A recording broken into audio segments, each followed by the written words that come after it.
Okay, so going over Faraday's law and talking about mutual induction and self-induction.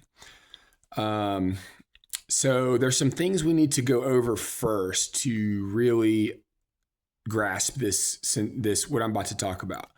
So in our previous examples, we saw where there was a sliding bar, right, with a length L, and as it moves down this way, right? This is a closed circuit here. Now this down here, it's open. So charges can't really, they're not going to flow this way because there's nowhere for them to go. So they want to keep circulating as this bar moves. So this bar moves down, right? And what happens to the flux? So the area is changing. So there's a change in area and there's more magnetic field lines.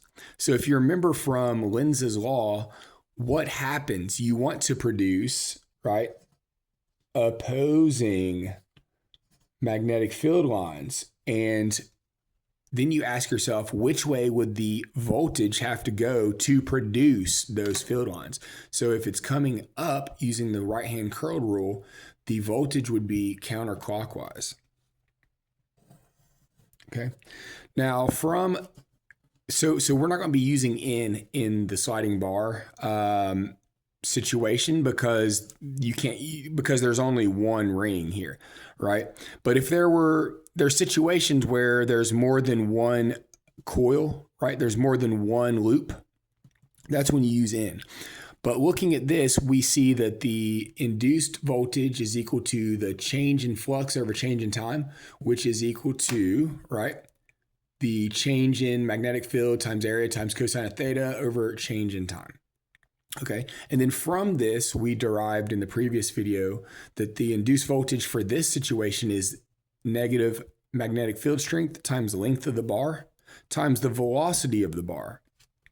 Okay, now this velocity is a linear velocity, right? It can only move in one direction.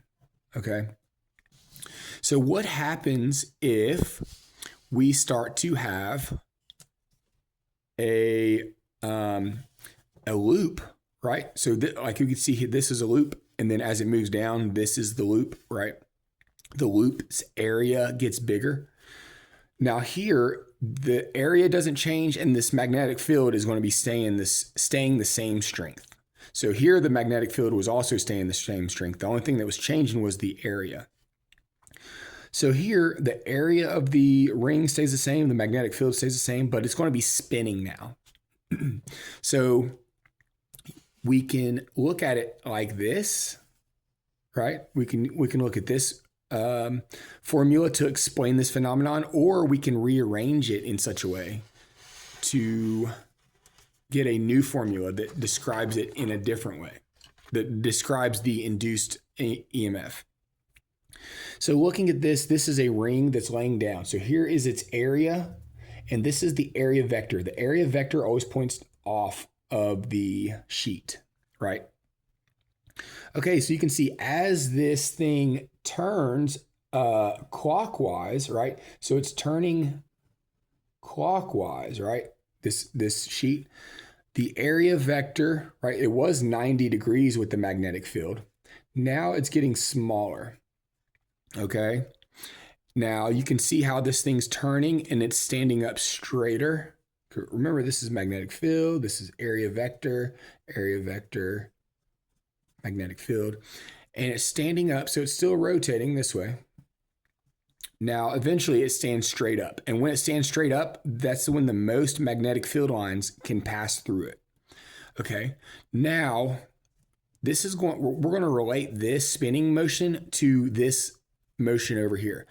So if you're looking down at this first example, we see this bar moving this way. Now let's say we're just watching, someone's watching, or we're watching, right, from this view, and we're looking directly into the magnetic field that's coming out at us. And then we're here, right, and we look again. And what we see that this back piece, right, and the front piece, the back piece has moved up. And this bottom piece has moved down from this point of view, right? Because they were at the same level. So what we're seeing looking straight on is something like this. We started with it looking flat, and now this piece right here is coming up, and this piece right here is coming up. Okay. So now here we see this bar coming down further and this bar going up. Now, what is the actual velocity of this bar, right? It's moving through. So the velocity vector here, it's actually moving this way because it's spinning. It's coming up and around. So the bar is actually moving this way. That's the direction of the bar. It's following this curved path, right? And it'll eventually stand straight up, right? So this bar moves in this direction. But at this point, the velocity is going this way. Now this is the perpendicular component. This is what the eye is seeing, right? They're just seeing this bar rise. So this is the vertical component. This is the actual velocity. And then there's going to also be a parallel component. So say if you were looking from the bottom, you wouldn't see this thing moving. You would just see the parallel bar moving, right? So anyways, what we see here from this eye is we're looking onto this, and this bar has risen higher. So now it is higher. So this is, remember, these are the perpendicular velocity components.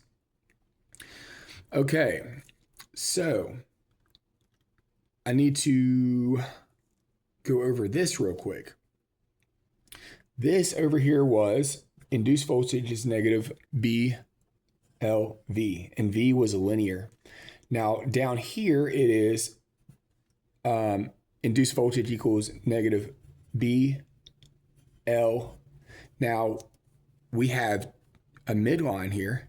We have a velocity where this bar is moving away from the midline, and then this bar is moving away from the midline. So there's two perpendicular velocities. Okay, so I need to say that first. Now, looking at, say, this example I just drew, you can see how A and B are this way, and there's an angle. So you would use cosine of theta for that. So let's look at this. We have, in this example, we have area going this way, magnetic field going this way, and here's the angle. Over here, we have velocity going that way, and the perpendicular component going that way, and the perpendicular component going this way, the actual velocity going this way, and the parallel component of the velocity going this way. Now, parallel component just means it's in line with the magnetic field. Okay, so the part that we're talking about is we're talking about the vertical component to the magnetic field, because remember the parallel part of the magnetic field, if something's moving with the magnetic field direction, there's no force on it. So we're concerned with the vertical, and we're concerned with that because it doesn't change in the way that this one does. So anyways, you want to use the same angle that you're talking about in this formula, right? Which would be between these two. Now, if we move the perpendicular velocity vector over here, we make a triangle, and we can use Pythagorean theorem. So now we can say sine of theta equals the opposite side over the hypotenuse. Okay. Now, multiply both sides by V, and you have the perpendicular equals V sine of theta. Now, what is V? V, right? V here is like this. V here is more like this. And then V here is just this way. So you can see how V is changing, right? It's up that way, then it's more this way, then it's eventually this way, right?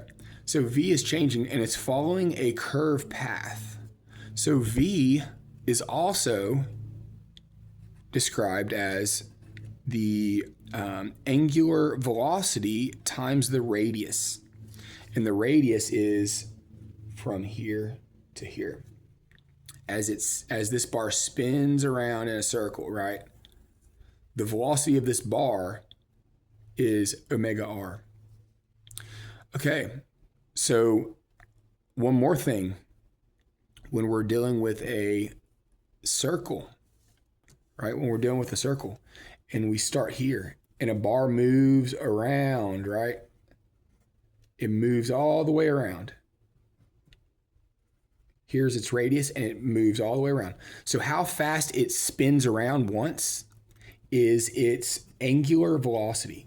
So that is how many degrees it goes in a given amount of time. It's called angular velocity.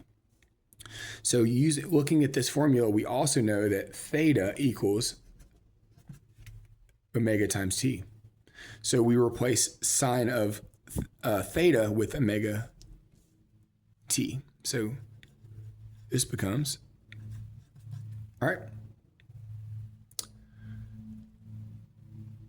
I'm sorry, this is angular velocity equals, this was v right here.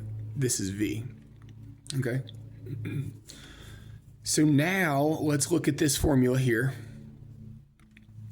All right, so we have induced voltage equals negative BL times 2 of these perpendicular velocities. And we said perpendicular velocity is this. So I'm going to try to squeeze this in here. Sine of WT. Okay, let me draw this a little cleaner. Sine of WT. Okay. All right, so that is our formula. Now, looking at this area, right? Let's look at the area of this. What is it? We said this is R from here to here. This is R from here to here, right? Because we just said that this is one R, so this would be the other R. Now, so the length from here to here is 2R. The length of the bar that's moving is L.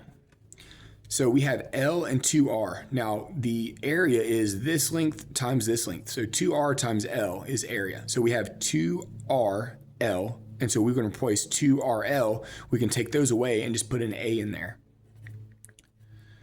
So we got negative B A omega sine of omega t.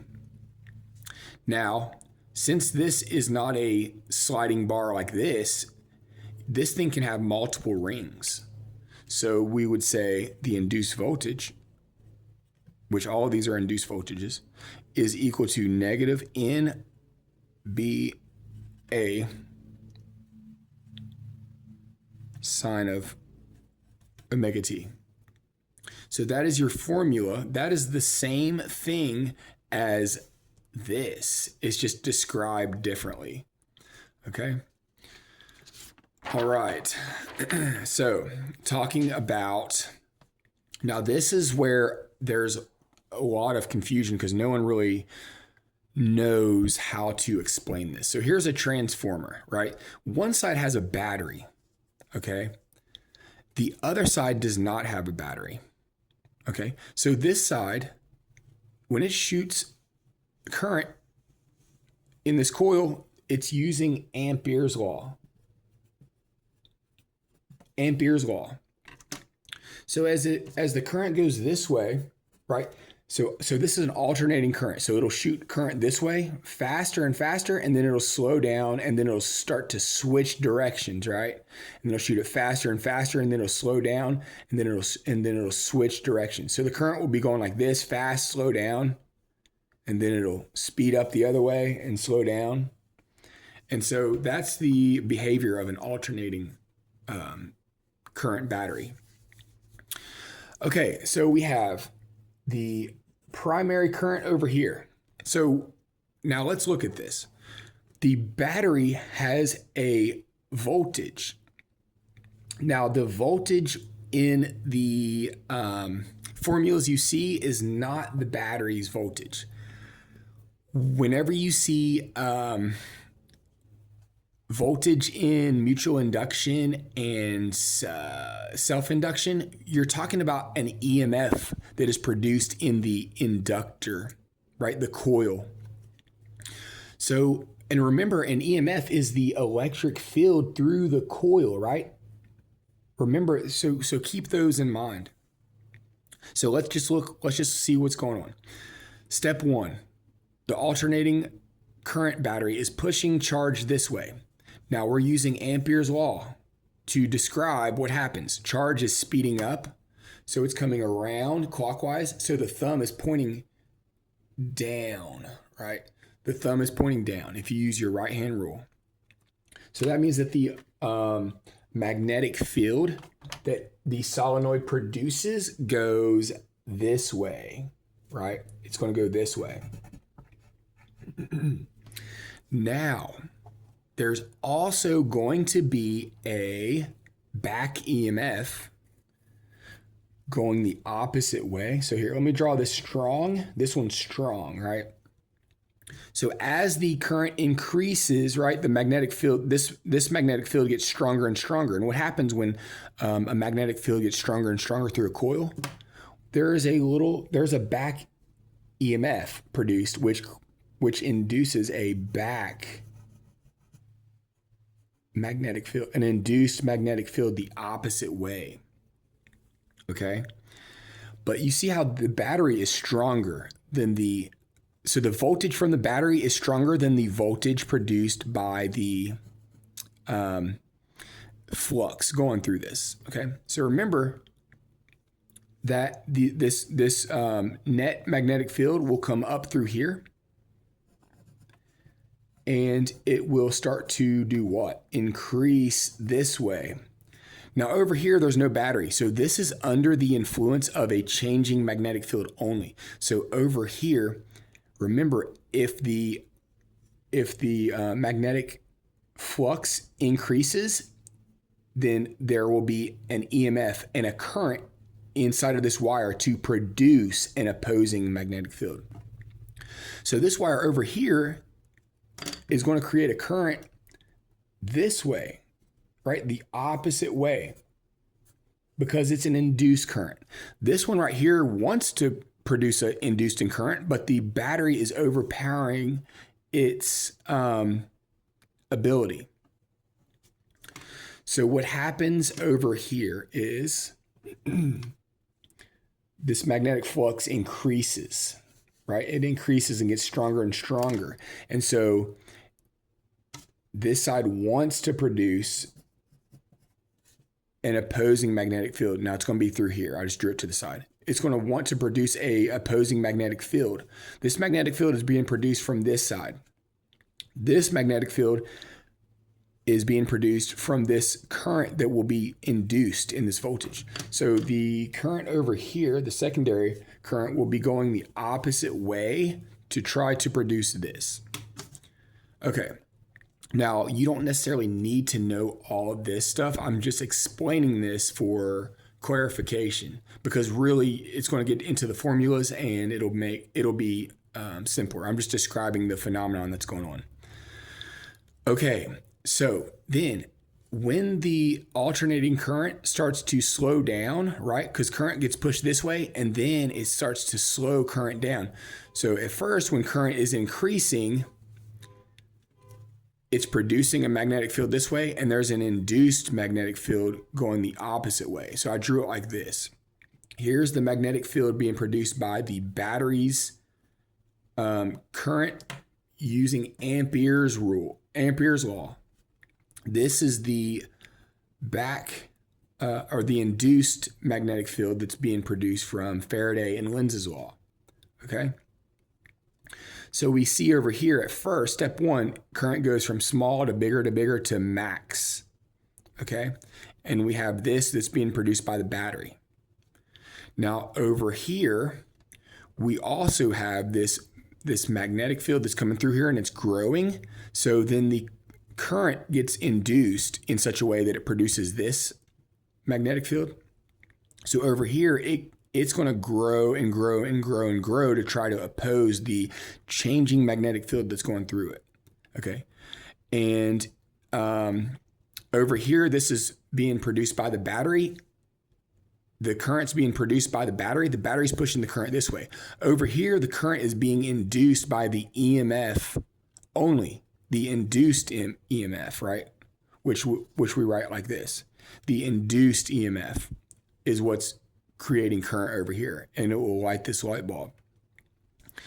Okay, then step 2, when this current starts to slow down because this alternating current battery is about to switch the direction. So it gets strong and then it gets weak, right? And so current slows down. So when current slows down, the magnetic field from Ampere's law is going this way, and then the induced magnetic field from Faraday's law wants to help support it so that it continues to produce current in a certain direction. So Faraday's law and Lenz's law, what they do is they try to control big changes in current.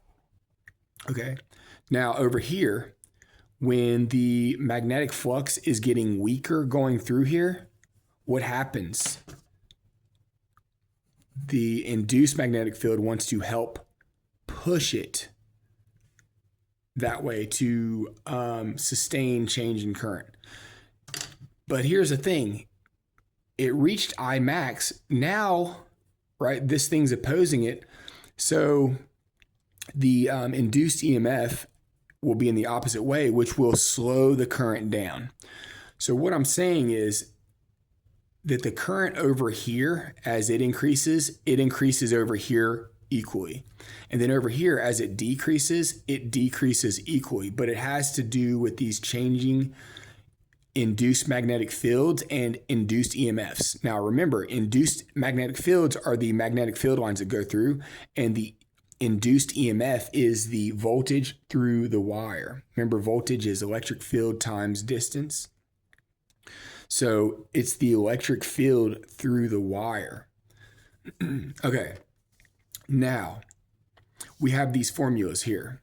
Induced voltage on the primary end, right, equals the negative number of turns on the primary end times the change in flux, the change in magnetic flux over the change in time. So the change in magnetic flux is talking about this right here, this arrow. Okay, we're not talking about the battery. The battery is not in this equation. We're talking about the induced voltage across this inductor here and across this inductor. We're not talking about the voltage here. That's where some people get confused. So I drew some little examples here. As this battery increases current going this way, there is a positive end on this side and a negative end on this side. So the induced voltage is pushing from negative to positive. Now, when this battery starts to slow down, right, and the current starts to reduce and it's still moving this way, there is an induced voltage that helps to aid, which that induced voltage is what creates the electric field in the coil, which induces this magnetic field to aid in the current. So the induced voltage on the primary end, when the current is still moving this way, but it's slowing down, it flips. And then over here, I drew it the same way. When the current it's a little different over here, but when the current is increasing going this way, it's getting increased because over here, it's not driven by a battery. It's getting increased because there is an EMF or an induced voltage is what we call it. pushing it this way. Then over here, it slows down because it's still moving this way, but it starts to slow down because there's an EMF pushing it the other way. Okay? If you take anything away from this, just take this away. The primary end is the negative number of turns in the primary coil over delta flux over delta time. And that is also equal to the negative mutual induction constant times the change in current on the secondary coil divided by the change in current on the, or divided by a change in time.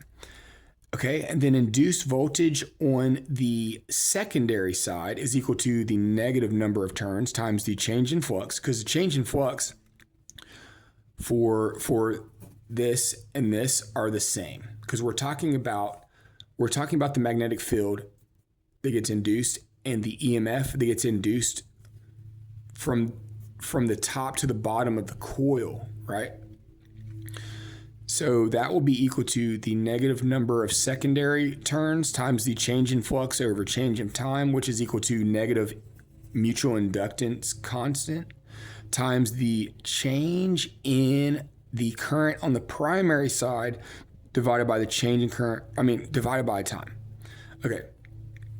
Now, what is so they write this as voltage on the primary end and they write this as voltage on the secondary end, but this is not referring to the battery. This is referring to the induced EMF. So if you have primary induced voltage divided by secondary induced voltage, which we're going to write it like this, VP over VS, you can see that this divided by this, these cancel out, and then the negatives cancel out, and you have number of turns over number of turns. So number of turns on the primary end divided by number of turns on the secondary end.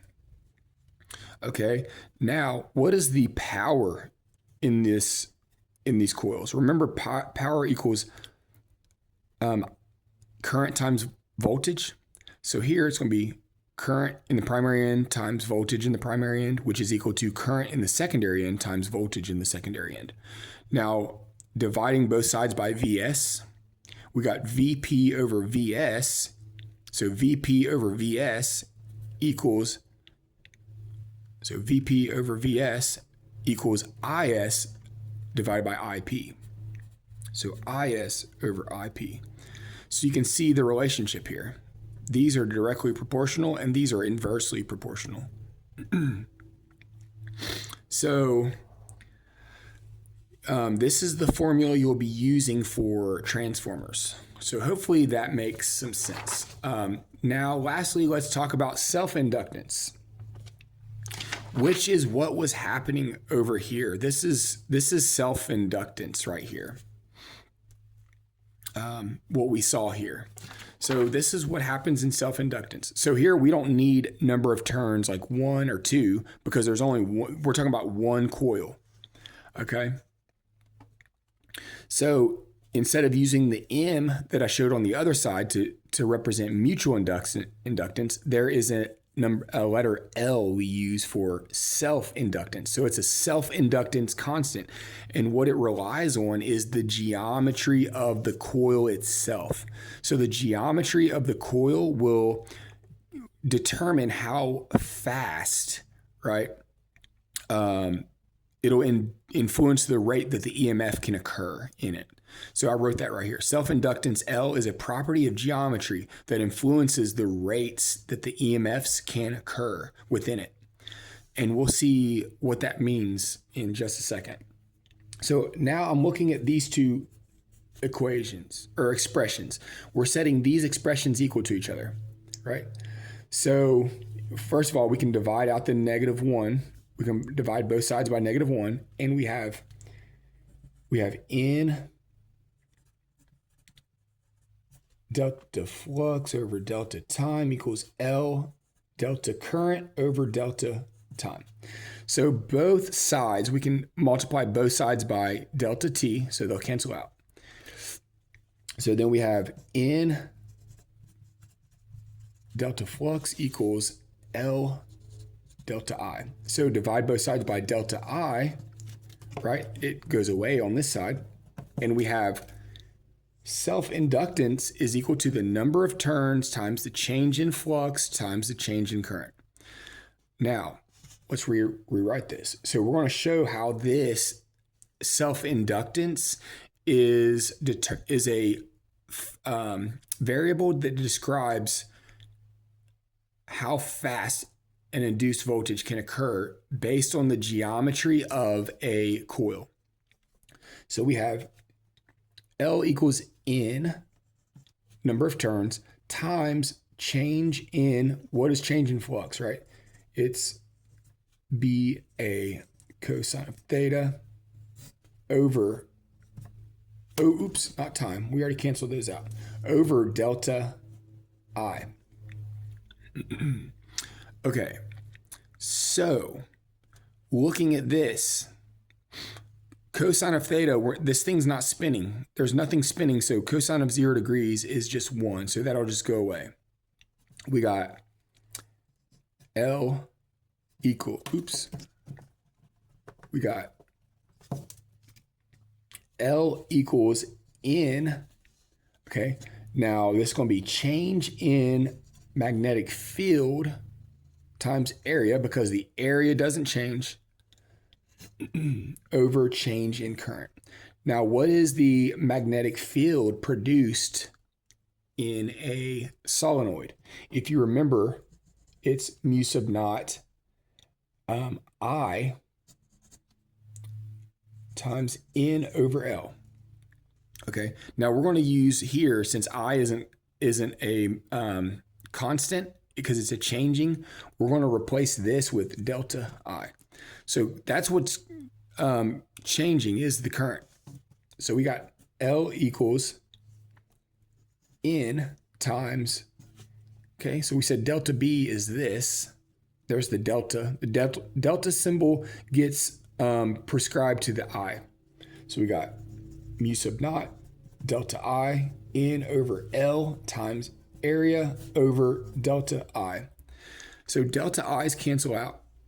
We have two N's here, so that'd be N squared. We have mu sub naught and length of the bar, length of the, the bar that the coil surrounds, times the area of the coil, right? Each ring, its area that the magnetic field pierces through. So L equals mu sub naught, right? Then N squared over L times area. So you can see this is, the self-inductance is strictly determined by the number of turns there are, which increases it, divided by the length. So if the length gets longer and the number of turns stays the same, right, there's just more space between them and the self-inductance goes down. Okay, and then the area, right? So the area is also a determining factor. So it's the geometry of this determines the self-inductance. And remember, self-inductance was negative L times change in current times change in time. So whatever the object is, the circuit component that the current is moving through, the self-inductance will be determined by the geometry of it. So if it has a good geometry, this will be a big number. If it has a bad geometry, not a bad geometry, but like if it's more spaced out, or if the area is smaller for magnetic field lines to pierce through and stuff like that, you would have a smaller ability to produce a voltage. So those are formulas you will need to see and use, right? This, and what was the last one? I lost the page. Okay, the other one was, dang it, I lost it for real. The other one was this formula, right? So for that lecture, you will be using those those three formulas. Okay, so hopefully that gives some clarification.